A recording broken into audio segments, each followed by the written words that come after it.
UP में mafia राज खत्म करने के लिए बिहार में क्यों जरूरी है योगी?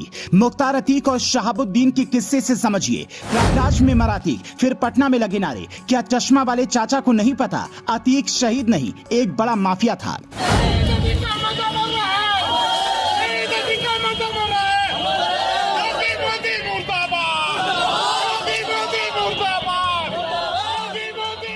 जिस प्रयागराज में बोलती थी अतीक की तूती, वहां उसके गुर्गे बैठे थे शांत। फिर पटना और महाराष्ट्र में किसकी शह पर मच गया बवाल।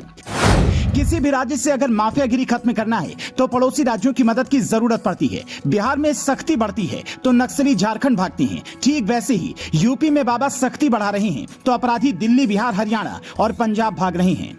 लेकिन यूपी के लिए सबसे अहम बिहार है। वो कैसे, हम आपको 60 सेकंड की एक कहानी से समझाते हैं। लेकिन उससे पहले वो नारा सुनिए जो अतीक के सताए लोगों के जख्म को हरा कर देगा।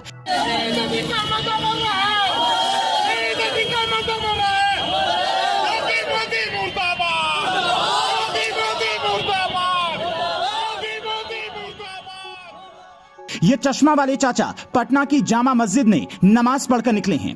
बाहर निकलते ही नारे लगाते हैं, फिर कहते हैं अतीक शहीद हुआ है। तो सवाल ये उठता है कि क्या अतीक किसी लड़ाई में गया था या देश के लिए उसने कुछ ऐसा किया जो उसे शहीद बताया जा रहा है। आज हमने दुआ किया, या अल्लाह अतीक अहमद की शहादत को कबूल फरमा। आज हमने यही दुआ किया अल्लाह से, अतीक अहमद, अशरफ अहमद और असद अहमद की शहादत को कबूल फरमा। उन्हें मारा गया पूरी तरह से प्लान्ड वे में मारा गया। योगी सरकार ने उनको प्लान्ड वे में मरवाया। इसमें कोर्ट, मीडिया, सरकार, पुलिस, सबका हाथ है उसको मरवाने। उनकी शहादत हुई है क्या? बिल्कुल शहीद अतीक अहमद अमर रहा है। शहीद हुआ वो रोजा के दिन में, उसको अपराधियों के जरिए सरकार और पुलिस ने मरवाया। वो शहीद है। पूरे दुनिया के मुसलमानों के नजर में वो शहीद हो गया। आपका पूरा नाम क्या लिखते सर? मेरा नाम रईस गजनवी है। लेकिन सब तो कह रहे हैं कि उन्होंने भी बहुत गलत काम किए हैं, इसलिए उन्हें गलत काम किया है तो कोर्ट है, कोर्ट भी जिम्मेवार है। कोर्ट ने रिमांड दिया था, पुलिस ने कोर्ट में लिख के दिया था, उनकी सुरक्षा का जिम्मेवारी लिया था। कोर्ट भी जिम्मेवार है।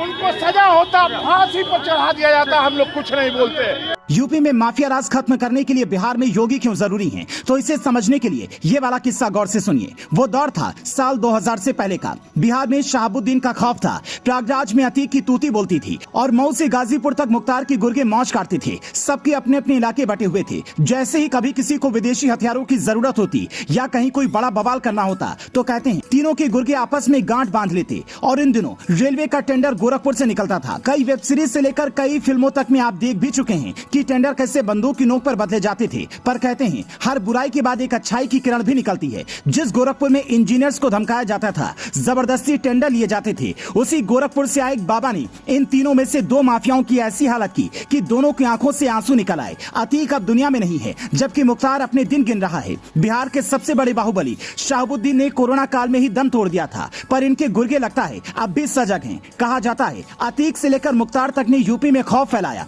लेकिन उनकी पैठ बिहार तक बनी हुई थी। यूपी में सख्त सुरक्षा की वजह से बवाल नहीं हुआ, तो बिहार से एजेंडा सेट करने की कोशिश हो रही है। माफियागिरी हो या राजनीति, बिहार यूपी का पुराना नाता रहा है। ऐसे में यूपी स्वच्छ बिहार की मदद से होगा। यूपी से माफियागिरी खत्म करना है तो बिहार में बैठे इन माफियाओं के गुर्गों को भी ढूंढ कर निकालना होगा। यह तभी संभव है जब बिहार में एक ही पार्टी की सरकार हो, वरना अलग पार्टी की सरकार में तो सीबीआई भी बिना अनुमति नहीं जा पाती, तो प्रदेश की पुलिस भला कैसे जांच कर पाएगी? ये तो बात हर कोई जानता है। 100 से ज्यादा मुकदमों का आरोपी अतीक कोई साफ सुथरी छवि वाला व्यक्ति नहीं था। ये बात यूपी की डीजीपी भी जानते थे कि अतीक की मौत के बाद यूपी में बवाल मच सकता है। इसीलिए प्रयागराज से लेकर यूपी के हर उन जिलों में सुरक्षा बढ़ाने के आदेश दिए गए जहां अतीक के गुर्गे बवाल कर सकते थे। यही वजह रही कि अतीक की मौत से लेकर उसकी मिट्टी तक में कोई बवाल नहीं हुआ। फिर सवाल यह है कि महाराष्ट्र और बिहार में किसकी शह पर ऐसे बवाल मचे? पुलिस सुरक्षा में मौत की जांच होना, उस पर सवाल खड़े करना अलग विषय है। जांच के आदेश यूपी सरकार ने भी दिए हैं, पर बिहार से जो वीडियो सामने आया वो कई तरह के सवाल खड़े करता है। आप इस वीडियो पर क्या कहेंगे? हमें कमेंट में बता सकते हैं। Bureau report, leading Bharat TV.